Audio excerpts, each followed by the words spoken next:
The reason we jump on the dam face is you know there's going to be a lot of different species of fish there, or at least a chance of a lot of different species of fish there, for one. For two, it gives you a chance to work out depth range and figure out how deep the fish may or may not be. And in this case, we found out a high percentage of them were, say, 7 feet or less. When we fished any deeper than that, we started running out of bites. Got a smallmouth right here, guys. And we got the chrome. We're working everything in chrome at this point because shiny stuff's what's getting bit, and that's really not a big shocker. And look how clear that water. Look at the one chasing him, by the way. You can see the other one down below him. Look how clear that water is. That's a nice nice change for Kansas. I'm not used to water being this color. Hang on, buddy. Stay on there. You're hooked, Goofy. Hang on. There's your smallmouth. And I really didn't expect coming to Kansas that we were going to be catching this many smallmouth. I knew there were some of them in here. Another thing about the dam is typical is fish are generally located at one end or the other, or on anything that is unique on that dam face. And we definitely found out that that was the case, that there was a couple of distinctly larger rocks and a couple of logs that were up on the dam. In both cases, those held fish, as did the corners of the dam. All right, well, classic example, guys. We're trying to figure this out. We're on pass number 2. There's 2 fish chasing this one. We're on pass number 2. There's another largemouth down this dam, as we just said. And so I threw from that corner to here the little soft swim bait. We marked a ton of fish. It did not get bit. It's very subtle. It's a very subtle bait, and I just don't think the fish are feeding that well. They're just very excitable. And you guys can look at this bait as I'm getting these Fusion 19s out. It is about as shiny and erratic as a bait gets. Get him back. Hey. About as shiny and erratic as a bait gets right there. That's that hit stick. Dan Spangler, a good friend of ours here. Dan Duran, thanks Dan. That's his deal. He knows I'm a sucker for chrome, and it's high bright sun and crystal clear water. So either chrome or clear are your friends. Got him. All right, what did we get this time? Look how clear that water is, guys. Once again, the jerkbait is showing why we throw it so much. Now here's the thing, people say, oh, he catches small fish. There's another one with him. If you look right there, we'll let him see if he'll come off, but you can see his buddy with him, coming to see what he's got. He keeps going under the boat. But at any rate, the thing about the jerkbait is it doesn't just catch small fish. It catches all the fish, and more fish are small than not. And that's a big fat one right there. Big fat spotted bass, cool fish. There's the saltwater Cutter 90 now. It's been moved to the saltwater line for Berkeley, the little Cutter 90 sweet jerkbait, and it's so good that they moved it into there. Excellent bait.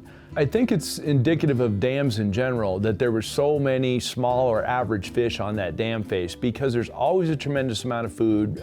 Whenever you're in Western United States in May, you're gonna have the shad spawn issue. We were there on a full moon, which is how we always plan our stuff. It's either a full moon, a no moon, or a half moon. In this case, we were there in the full moon, so we knew there would be shad spawning on the dam, which means there's going to be some fish on the dam for sure. The fact that we caught, I believe, 5 species before we were done with the dam face in the evening in a couple of hours time, not to mention we racked up something like 30 plus fish in a short period of time, it lets you know that, yeah, it's a good place to fish, even if the size wasn't there in the evening. Got him. Come here, buddy. We got bigger fish to fry. That's a good looking smallie though, color-wise. Still in search of the elusive bait, bigger fish will bite. And it may be that there just flat aren't a high enough percentage of them on this dam, because we don't go very far. I mean, it's not gonna show up like that on film, but every few casts are getting bit. And again, when you're throwing the high percentage bait that small or big fish will bite, that's a lot of times how it'll go if you have a lot of fish. Oh, no, that wasn't a fish. Oh, yes it is, got him. I didn't think it was a fish. He swam up and looked at it. That was a mean and dirty trick.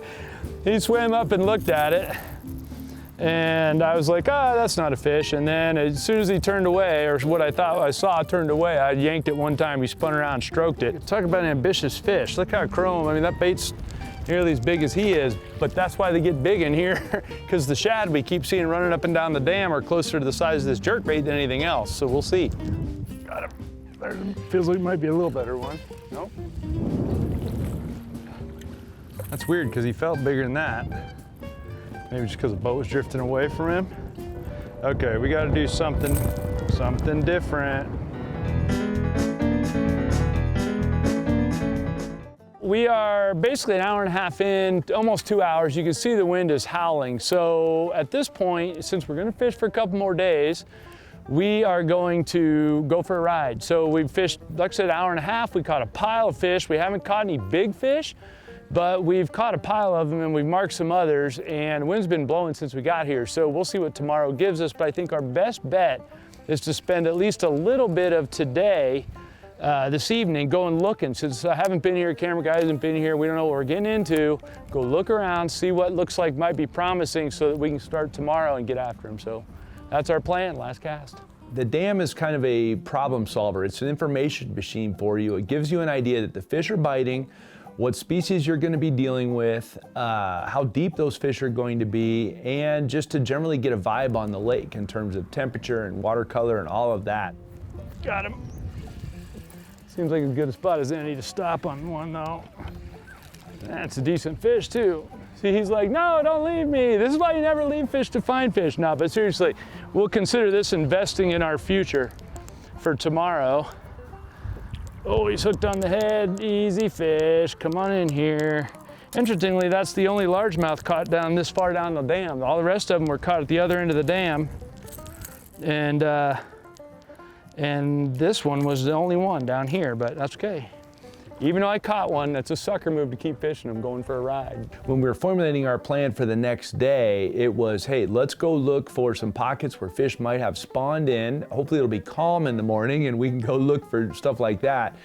And maybe get around and run some of this lake. Cedar Bluff is something like 4,000 acres if I remember correctly, or maybe a little bit more than that. And so getting around the lake was important, and we wanted to do that in the morning, and I'm glad we did. Oh yeah, that went well. Okay, stop the boat.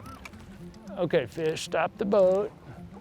Okay, I'm gonna let him down off of there so he can breathe, and maybe he'll pull that off of there for me. He's on straight braid, so I'm not worried about him breaking me. Oh, this is fantastic. Okay, here we go. We're just gonna pull him over that. Something's gonna give. That tree's gonna come with him. Oh, come on, fish. We got him. Okay, come on, fish. Oh, you gotta be kidding me. Okay. Okay. Ay, ay, ay, ay, ay. Okay, but the lesson here, besides why we fish with braided line, is twofold, people, real quick. If the camera looks over there, I'll get this guy in hook. Camera looks over there, that's the rock on the bank. It's the first rock that we've been close to on a flat bank. And that's the first cast I made to it. I pointed out that there was rock, and as you look, there's trees all around. That was the one angle I had to get to the bank. I made one good throw in there. It was an ugly fish fight, but it was a good throw and got that one. So since we're scouting for later in our trip, I won't sit here and try to beat up on these fish. I'll assume that my theory is probably right on rock banks and, you know, around the cover. That should be good.